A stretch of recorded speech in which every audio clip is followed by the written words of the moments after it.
Washington Grown is brought to you by the Potato Farmers of Washington. Learn why Washington is home to the world's most productive potato fields and farmers by visiting potatoes.com. And by Northwest Farm Credit Services, supporting agriculture and rural communities with reliable, consistent credit and financial services today and tomorrow. And by the Washington State Department of Agriculture's Office of the State Aquaculture Coordinator, supporting the viability and vitality of Washington agriculture. Hi everyone, I'm Christy Goranson and welcome to Washington Grown. Today I am running Bloomsday, Washington's world-famous 12K. But this isn't just any race. Today we are powered by Washington potatoes.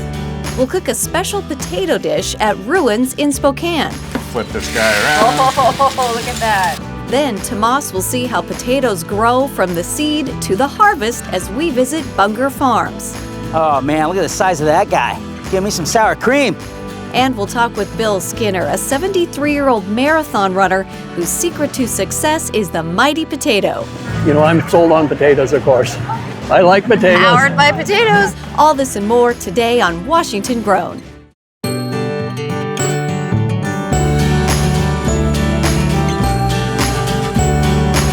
Bon appetito! Bon appetito! There are no fingers in there There's either. no fingers in it, and they still look green. This is happy food right here. That is heaven on a fork. Look at that smile! Oh, I've never done that Sweet, right? before. Got my hard hat on. Let's go. Okay. Today we're in Spokane at Ruins, the tiny restaurant with huge flavors. Although Ruins may look small, for owner Tony Brown, it's the taste that counts. It's very quaint, very small, you know, low ceilings. It is a little hole-in-the-wall place, but that's also the charm of it, too. It's like one of those hidden gems in Spokane that just serves up some of the best meals you could imagine. I think it's kind of a neighborhood restaurant, but at the same time it draws people from all over the city. So Ruins, that's kind of a cool name. Anything behind that, or? Yeah, when I found it, it was in ruins. Oh, no. So we just kind of, you know, patched it up, made it look nice, and opened it up. Oh, it's fun. It's really relaxed. It's very energetic, and it's just a nice, fun place to hang out. It feels like you're walking into a family's house and they're cooking you their favorite meal. Yeah, we change our menu every single month. Ruins features a unique, rotating menu featuring different ethnic foods every month. Everything here is fresh, and I think the fact that they rotate it keeps it fresh and it keeps it kind of clean and new. I think it keeps people coming back because they can't wait to see what's going to happen next. If you take a trip to Seattle, take a trip to Portland, or wherever, you kind of, you go to these restaurants and you kind of wish that, oh, I wish Spokane had that.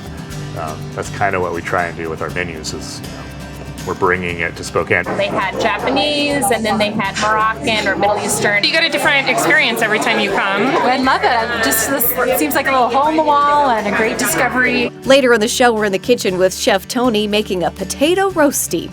Any excuse to eat hash browns. No doubt. These are hash browns next level, though. Exactly. Right? Exactly.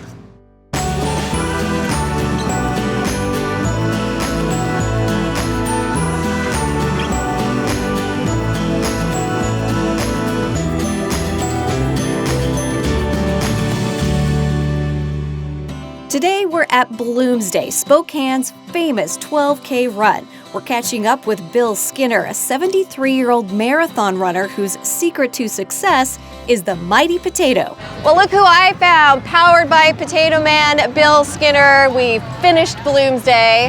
How are you powered by potatoes for running? Well, usually I take some of the potatoes that we raise. We raise seed potatoes in Montana. Okay. And I chop them up in little chunks and roast them in olive oil and put some herbs on and salt on. And then I eat them before the race and sometimes during the race. And you ate these before today? Yeah. Can I have one? You can. Thank you. That tastes so good.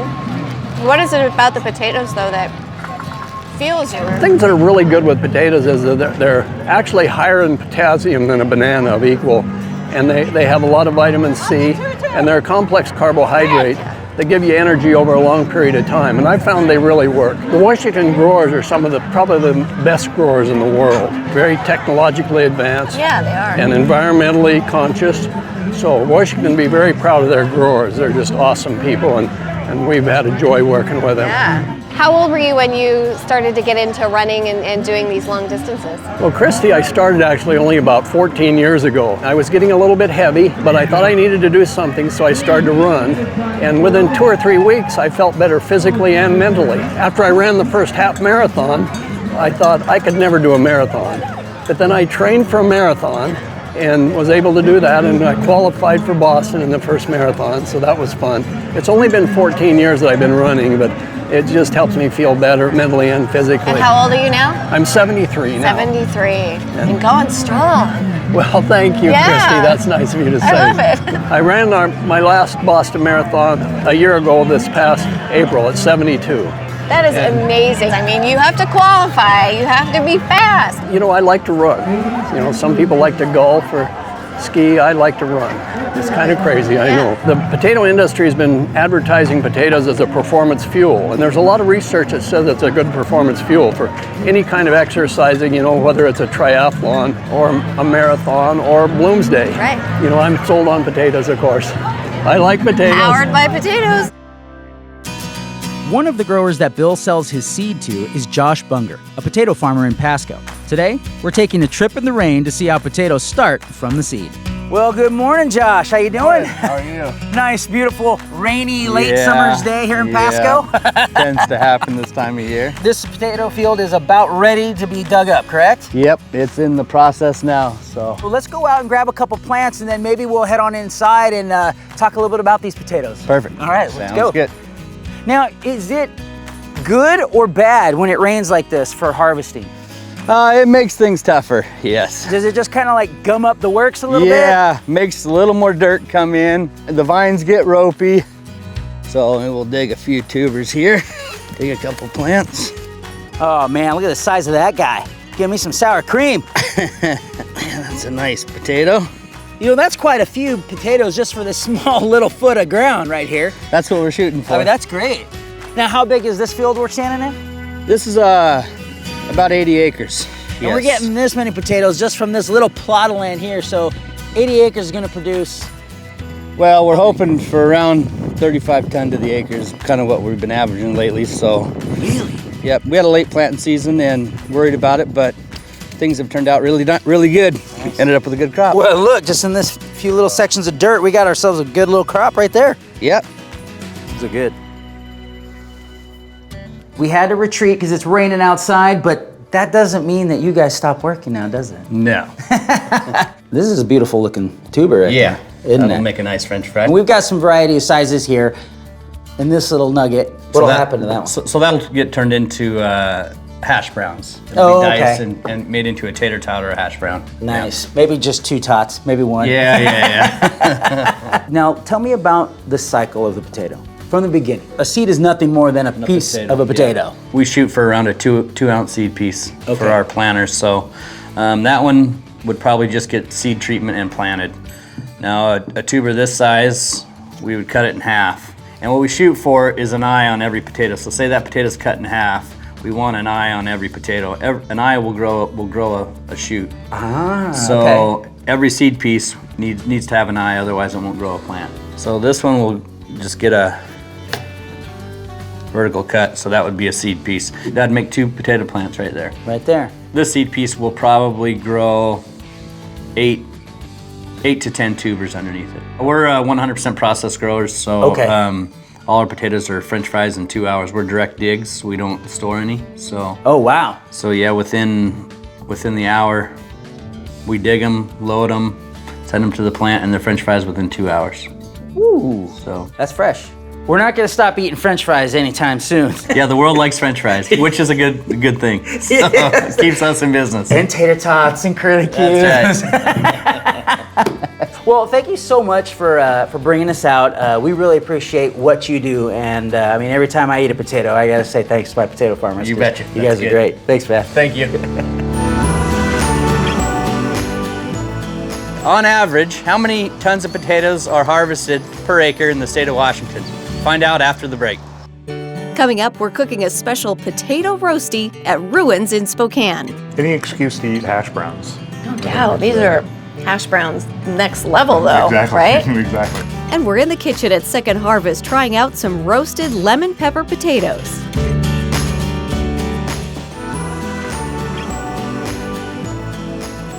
On average, 30 tons of potatoes are harvested per acre in the state of Washington. Looking around, you might say this small 30-seat restaurant in Spokane is a hole in the wall. But here at Ruins, owner Tony Brown is serving up some big ideas with huge flavors. Yeah, we change our menu every single month. You get a different experience every time you come. They had Japanese, and then they had Moroccan or Middle Eastern. When we first started, we did 52 menus in 52 weeks. Which is absolutely ridiculous. Not recommended. You're a little crazy. Yeah. Ruins' unique rotating menu brings different ethnic flavors to Spokane, giving patrons a good reason to come back. Everything here is fresh, and I think the fact that they rotate it keeps it fresh and it keeps it kind of clean and new. It feels like you're walking into a family's house and they're cooking you their favorite meal. I like to try new things all the time, and I love different cultures, different cuisines that I've eaten around in my travels. My husband and I come here probably at least twice a month.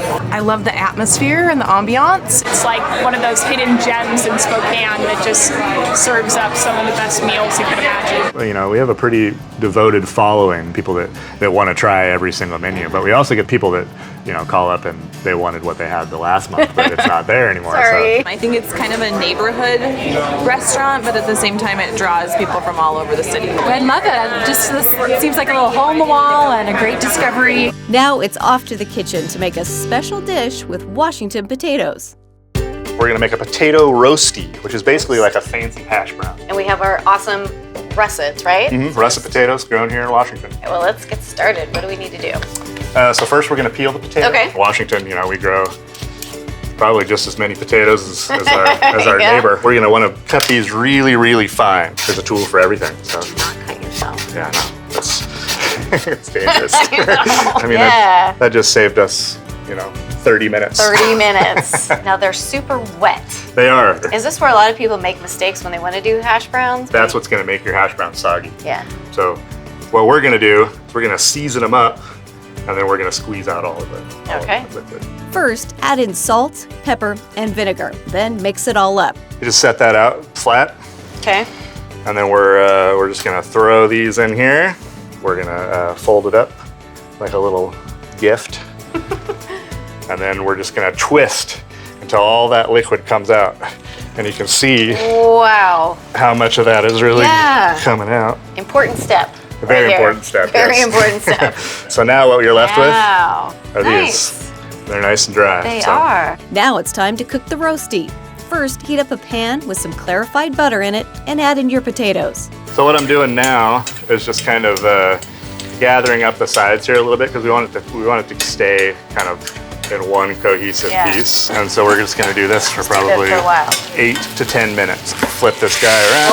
Oh, look at that. So once this is cooked, we're gonna put some stuff on top of it. Potatoes on their own are gonna taste delicious, but you know, why not add some stuff to make it even better? We're gonna do a simple little salad. For the salad, Tony adds some greens, pickled onions, a citrus blend, salt, some capers, and some thinly sliced cucumber. This will just go on top of our, it's gonna taste so good. Now we put the salad on top, add some cured salmon slices, sour cream, and a little dill as a garnish. And that's it. So pretty. That is the Rösti. The trick is just to get a little bit of everything in one bite. Okay. Those potatoes are to die for. Any excuse to eat hash browns. No doubt. These are hash browns next level though, Exactly. right? Exactly. That is so good. Thank you. Of course. That's delicious. To get the recipe for Ruins Potato Roasty, visit wagrown.com.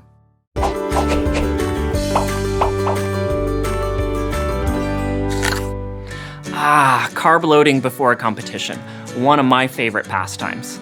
I would bet that most of you have been told pasta is the ideal pre-race meal because it's a great source of carbohydrates, which is the main source of energy your body uses for fuel. What if I told you there is another pre-race food source that is more nutritionally complete than pasta? Rejoice, my fellow carb lovers, it's our good friend the potato. One large russet potato contains approximately 60 grams of carbs. It also contains over half your daily needs for vitamin C and B6. And compared to a banana, One potato contains 3 times the amount of potassium, an electrolyte that helps us maintain fluid balance and heart health. Potatoes are easy on the stomach. The potato carbohydrates are easily digested and absorbed quickly, which is probably why some endurance athletes, like marathon competitors, are known to snack on potatoes during a race. That quick absorption also means they make for a great post-race meal and allows you to replenish the energy you spent during a race. So the next time you're looking for a food that is not only rich in carbs, but many other nutrients, consider the delicious and nutritious potato. Coming up, we're visiting a potato inspection station where potatoes are examined to make sure they'll make great French fries. I don't think the average person understands the amount of energy and effort and science and technology that goes into making a French fry. I don't think they do, but they will.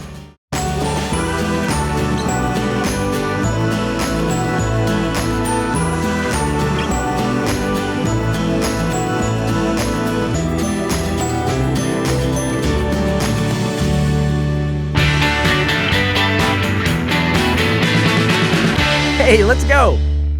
When you talk about American classics, French fries have to be in that conversation. And Burger Seoul here in Tacoma are taking that American classic, infusing Korean flavors to make a combo that'll make your taste buds jump for joy. Young, here we are, Burger Seoul. Burger Seoul. Korean power. Korean power, baby. I'm hearing you guys are taking burgers and fries. Yes. And you're incorporating some Korean power, is that true? Oh, yes. You know, Korean has that unique flavor. So Korean, American, bam. Now, one of the showstoppers here is the Seoul Fire Fries. They start with buttery garlic fries and on top put bulgogi, Seoul sauce, and a spicy fire sauce. Your potatoes then have got to be pretty special then. Where are you getting them from? Grow in Washington, and it's top of the line. You know, what we are using, the product is the best one. Look at this. Can you see that? Get a little bit of the meat, a little bit of the sauce. Yeah. Gombe. Gombe. Gombe. There you go. I understand why people come and order 5 boxes of these. Well, ladies and gentlemen, look who I ran into at Burger Seoul. I don't know if you've tried their fire fries. You know, I haven't, but I heard about it. Okay, well, now's the time. Is this it? Yeah, this is is for it. me? This is free. Well, for both of us. Oh, all right. Have to share And make sure you get some of that sauce and a little bit of that meat in there. Oh, that's just good. A lot of flavor on the fries, you know, very explosive. You know, once you take a bite, you know, it's kind of like a bomb in your mouth. It just explodes. So. You know, it's like you made it at home, special. You would order these again then? Oh, I always do. It's a meal in a box. That's all right there, really. That works. Let me just double check and see what else I did. Well, we're gonna go get some more, and you should come down to Tacoma and try these yourself. Come on, let's go. To get the fabulous Washington potato that we all know and love, it takes a lot of care and hard work. Today, we're going through a potato inspection station where thousands of potatoes are hand inspected for quality before becoming French fries. I'm here with Rob Hopp with Ag World Support Systems. Ag World is a independent third-party inspection service. Our product that we provide is information. We're looking for external and internal defects, and then there's other attributes that we're looking and measuring. We're basically providing what's usable and what's not usable. A percentage of every crop is inspected before they're allowed to become French fries, so only the best potato crops are accepted. If the quality is better, they're going to pay the grower more. If the quality is lesser, they're going to not pay them or even reject them. They need an independent, unbiased party to do the evaluation, so neither side has influence. Got my hard hat on? Let's go. Okay.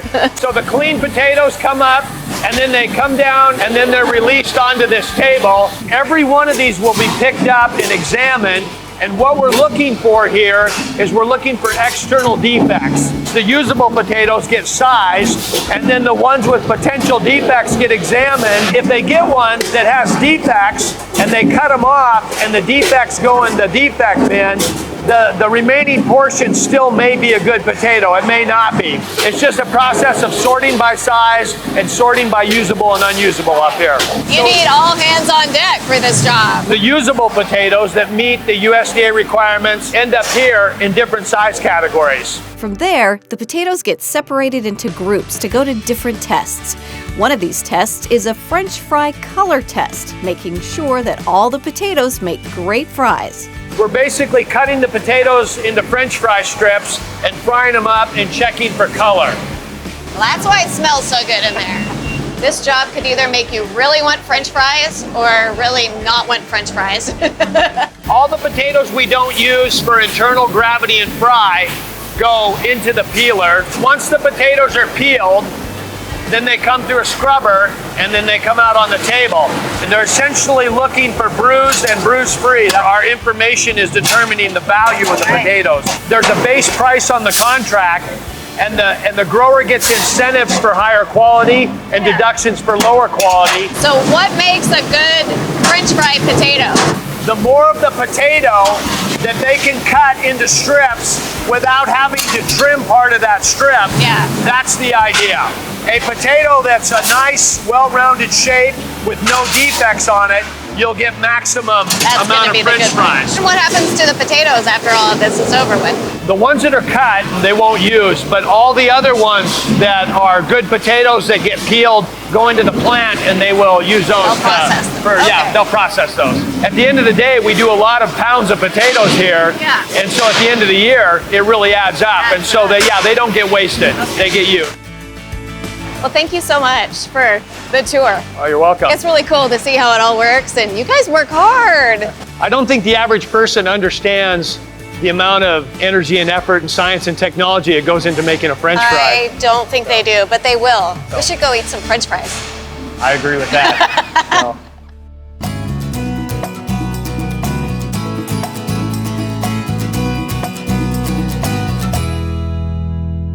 I'm here in the kitchen at Second Harvest Food Bank in Spokane, and I'm joined by two very special guests. We have Liz Schneider, who is a potato farmer in Pasco. Thanks for being here. Thanks for having me. And we have Laurent Zarati, the chef and owner of Fleur de Sel in Spokane, the creperie. We love your crepes. Thank you very much, Christy. It's so good to be here. So they are going to be helping me taste test some recipes from AllRecipes.com, which is a cool website based out of Seattle, and you can find everything on AllRecipes.com. And today, the recipe has to do with potatoes. we have the expert here, you know. Expert.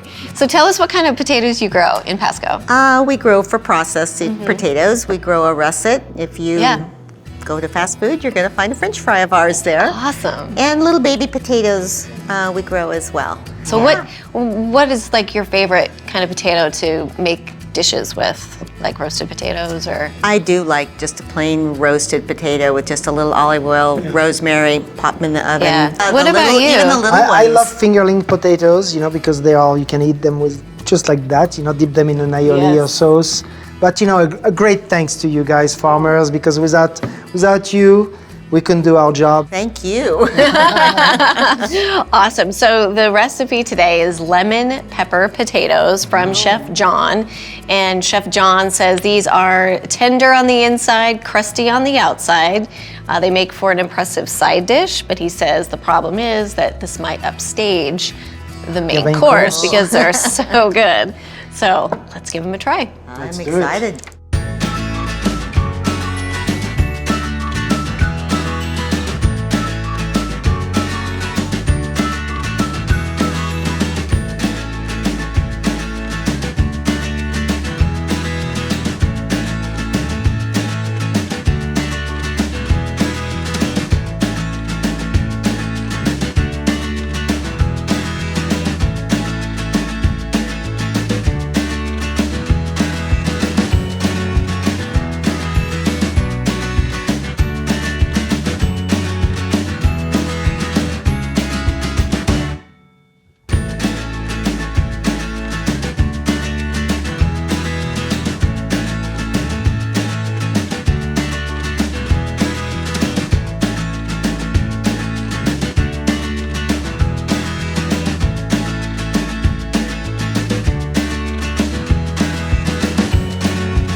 Yes, I can't wait to dig into this. I guess when I'm thinking of roasted potatoes, I didn't think of like a big slice like this. I think of smaller And that comes from a variation of a traditional dish called pomme fondante. And it's a classic, but it has a technique to it. You know, you roast your potatoes and then you braise it, and that's why it's so tender inside and so crispy outside. It's so good. That's delicious. It is. And the potatoes are good. The russets are the best for that. So you could make them smaller. You could use smaller potatoes and do the same thing as an appetizer. Let's see, Got Recipe said that these are so worth the effort. Yeah. She says be careful with cayenne pepper. You don't want it too spicy. And then Lynn says outstanding, family loved it. Chopped up the leftovers the next day, sauteed in some olive oil for like a breakfast. Well, that's perfect for a hash. For a hash, right. Perfect, yes. That would be good, wouldn't it? Yes. Right. So I know, Liz, with processing potatoes for French fries, they're usually pretty big. Maybe you could send some up to me and we could make gigantic. Yes, we could. I will bring you a tub next time. There we go. Awesome. Well, thank you, Chef John, for the lemon pepper potatoes. They're really, really good. Yeah, new recipe to try. To get the recipe for these roasted lemon pepper potatoes, visit wagrown.com. Whether you're running a race, running a farm, or just need some energy to help you get through the day, potatoes are a great way to keep you powered up. That'll do it for this episode of Washington Grown. Thanks for watching.